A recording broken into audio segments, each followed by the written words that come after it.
Eto nga, dumako tayo dito sa Mindanao o sa Uzami City at nasa linya ng ating komunikasyon na si Mayor Henry Indy Waminal ng Uzami City.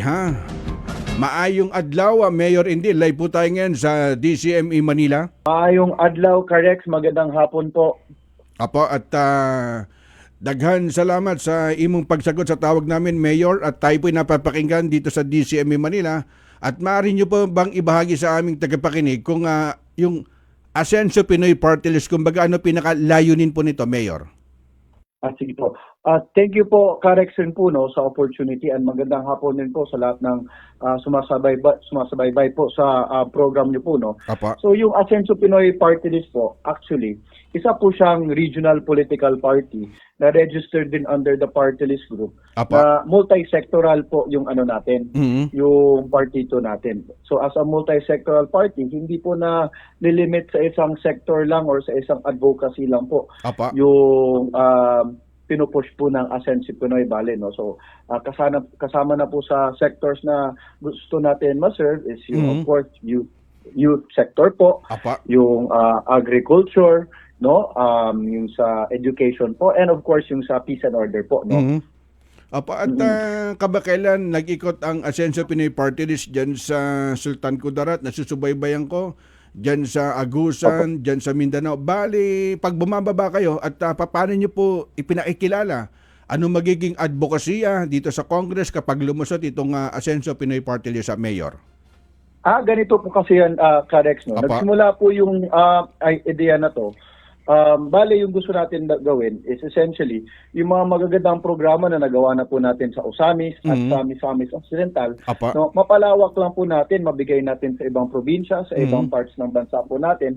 Kasi nakita po natin, dito po sa amin, sa Osamis po mismo, nagulat na lang ako bakit biglang dumadami yung mga botante. Mas marami pong nagpaparehistro dito sa lungsod po namin. Yun pala, nalaman, kahit yung mga hindi taga-Osamis po, Apa. hindi mga taga-Misamis Occidental, Mhm. dito na po sila nagpaparehistro sa city po namin. Tapos nalaman namin, ginawa pala nila nun para maka-avail po sila sa mga programa namin dito sa Osamis City tsaka sa Misamis Occidental. Kabilang na po dito yung sa healthcare po, Apa. it's yung free hospitalization program. Mhm. Kung saan po, whether public hospital man o private hospital, nasasagot po natin ng 100%, zero billing yung mga hospital bills po ng mga constituents natin dito sa Osamis at sa Misamis Occidental. Tapos nung napansin namin na parang maraming interesado sa programa na to, Apa. to the point na nagpapalipat na sila ng registration nila sa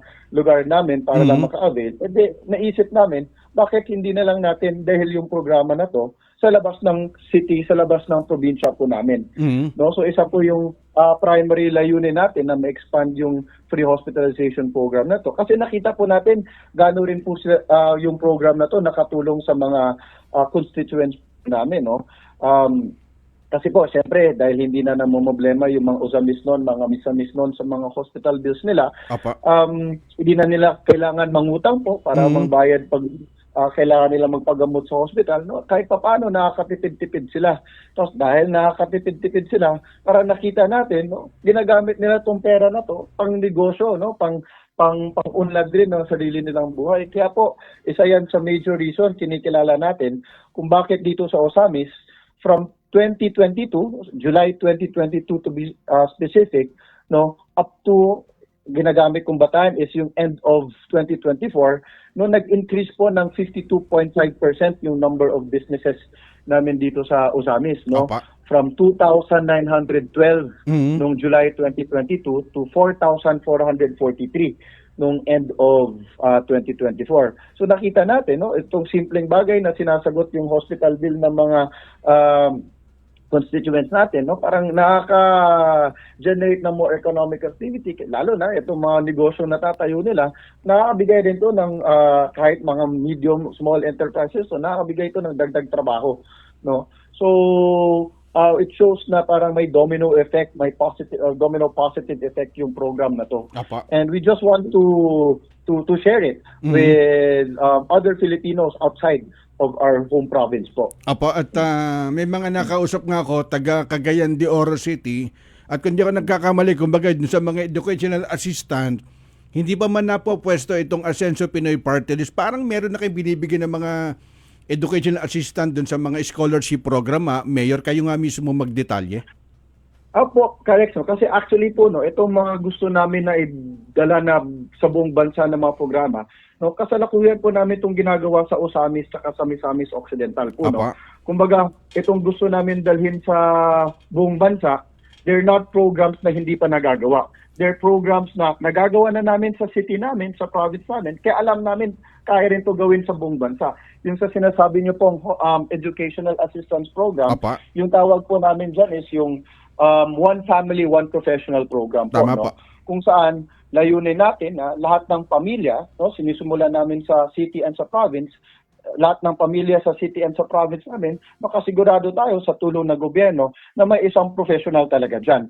No? So, binibigyan natin sila ng education, yung mga beneficiaries nito, binibigyan natin ng educational assistance every semester na sila na po pwede mag-decide niyan kung gagamitin ba nila pang bayad nila sa tuition, o gagamitin ba nila sa daily needs nila o yung sa rent ng mga lodging houses nila. No? And syempre, hindi naman may list of priority po tayo dito sa educational assistance na to kasi kahit papaano hindi naman natin sila masabay-sabay ng tulungan. So inuuna natin yung mga mas nangangailangan talaga ng tulong. Dito rin po pasok yung multi-sectoral approach natin, no? So tinitingnan natin yung mga anak ng mga solo parents, yung anak ng mga farmers, anak ng mga OFWs po, anak ng mga PWDs. Apa. O yung kita nila hindi umaabot 20,000 per month, sila po yung inuuna natin sa program na to in the hopes na pag makatapos na po yung mga anak nila, no, kahit papaano makatulong yung mga anak nila sa pag-ahon ng pamilya nila sa kahirapan po. Opo. At napakaganda ng advocacy nitong Asenso Pinoy Party List at kumbaga particular po dun sa mga sektor po ng mga agrikultura at ano to, kung sakali napapala din po tayo, magkakaroon po tayo ng pwesto sa Kongreso, magkakaroon po ba tayo ng mga satellite office na ginagawa nyo dyan sa Osamis, makakarating po dito sa Metro Manila, Mayor, Congressman? Isa po yan sa tinitingnan natin gagawin po, no, pag satellite office. But naisip rin po natin, Karex po, no, na baka hindi naman kailangan ng satellite office po. Kasi ngayon naman po, meron naman po tayong mga kumbaga mga coordinators na sila naman po yung tumutulong sa atin sa iba't ibang lugar na baka sakaling may kailangan ng tulong sa ibang probinsya, pwede po mapadaan sa kanila. But if dumating po sa punto na hindi nakakayanan ng coordinator, na kailangan na po talaga magtayo ng sariling opisina sa probinsya o sa city na yan, hindi, yun po yung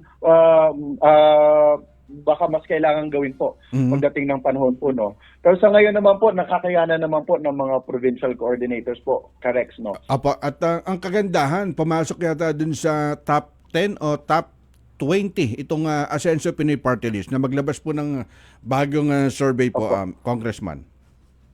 Opo, nakita naman po natin na parang kahit papano yung pagsisikap natin the past few months, no, nakaka-generate naman po ng support from the different provinces outside our own home province po. And hopefully po yung resulta sa survey, no, hindi lang ma-maintain but ma-improve pa po natin, no. Kaya patuloy po kaming nagsisikap, patuloy po kaming umiikot para mas marami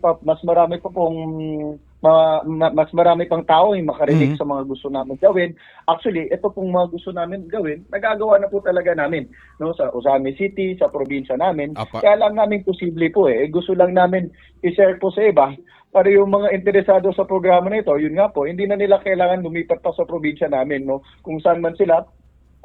With the party list po, no, kami na po yung magsisikap mapadala yung mga programa na to wherever they are in the country po. Apo, at kung sakali naman na meron po lalapit po sa programa namin, i-entertain po namin, pwede po ba naming ilapit sa inyo, halimbawa dyan sa Mindanao, yung mga televiewer namin na kumbaga magiging extension itong programa namin para humingi ng tulong dito po sa Asenso Pinoy Party List sa Congressman? Opo naman, Karex, no? Kasi tayo naman po, of course, yun nga po yung goal natin is just to expand the program. And by expansion, we mean, no? To be able to help as many people as possible. So if meron naman po kayong ma-refer o meron pong lumapit sa inyo na kailangan ng tulong, of course, no? You can let us know and kami na po bahala maghanap ng way kung ano po yung tulong na mapaparating po sa kanila. At kayo Yes, po correct. ang mayor ngayon sa Usami City. Ngayon, kamusta City po, po, opo, correct. kamusta po yung yung peace and order diyan sa Usami City, Mayor?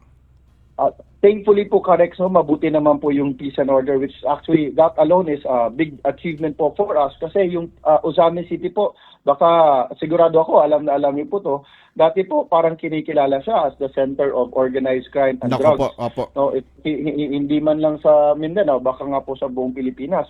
But ngayon naman po, no, nagawa na po natin na parang crime-free and drug-free na po talaga yung city natin. No, every now and then may nahuhuli pa rin po, no, sa bypass. Pero in the past months, lalo na yung kalamitan sa mga nahuhuli na to, hindi na po galing sa Usamis.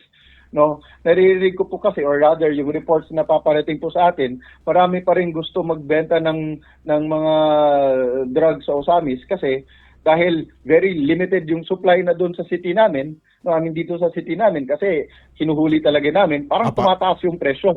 Kaya parang nagiging incentive. So parang kami, double time talaga kami na kung meron mang magsubok pumasok, no? Of course, swerte rin po kami, masisipag yung mga kapulisan namin. Although binibigyan din po natin sila ng wastong suporta, no, yung mga kapulisan. Kasi kasama naman po yan sa roles ng LGUs. We make sure na hindi sila mahirapan magronda, well gassed up yung mga patrol vehicles nila. In fact, tayo rin po nagbigay ng patrol vehicles nila, yung mga Hilux tsaka yung mga motorcycles nila, no? Para kung meron mang magsubok na pumasok ng mga illegal na activities o samis, nauhuli talaga nila. And thankfully, our police officers have used the support from the LGU well to keep the peace and order situation in Osamis very good and stable po, no? I think that's one of the reasons rin po, Karex, na dumami po yung mga negosyo sa amin. Nako po. Kasi naging kampante na yung mga negosyante na wala na mga kriminal na magugulo sa kanila po. Mukhang talagang umusbong na ang sektor ng turismo at dinadayo na ng mga local and foreign tourists ang Osamis City, yung mga nakatagong yung turismo. Kumbaga, pagka sinabing nakatagong mga turismo, nadidiscover na, ang sagot doon, peace and order, mababa na ang krimen, ang mayor. Opo. Yun po talaga. Actually, kaya po naging priority rin po namin yung peace and order po, Karex po, no? Kasi we believe in the saying po na parang you just take care of peace and order and everything else would follow po. Kasama dyan na yan yung economic prosperity, no, brought about by the increase in the number of businesses and the increase in the number of tourists. And of course, yung willingness po sa mga residents na magstay in the area. Kasi naranasan din po namin yan na kahit yung mga residents ng Usamis, nagsialisa na lang dahil medyo magulo po yung city nga. So we believe in that saying and we just stuck by it, no, as a policy sa governance namin. And thankfully po, nagbe-bear naman po siya ng fruit po, Karex. At Mayor at Congressman, baka meron kayong mensahe sa ating mga televiewer at ipag-iingay namin dito sa programa namin, dito sa Mega Manila, sa Metro Manila, itong Asenso Pinoy Party List. Mensahe po, Congressman. Thank you very much po, Karex, man, to all the viewers po, no. I think I was able to explain some of the programs po na ginagawa na namin dito sa Osamis and sa Misamis Occidental. And gusto lang din po namin to ma-share, no, sa mga Pilipino, sa mga Pinoy, no, outside of our home province po, no. And if you believe po in what our programs, no, what we can accomplish to our programs para mapa-asenso bawat Pilipino, then please do support po Asenso Pinoy Party List number 70 po sa balota po, Karex. At kung sakaling maliligaw kami dyan sa Osamis City, Mayor, subukan namin kayo makausap dyan. Yes, please do po, Karex, no, just let me know po anytime po, you know. Of course, no, we'll be more than happy to welcome guests and tourists po sa city po namin. Salamat po sa pagkakataon po, Mayor. Sige, thank you very much din po sa pagkakataon, Karex. Thank you po.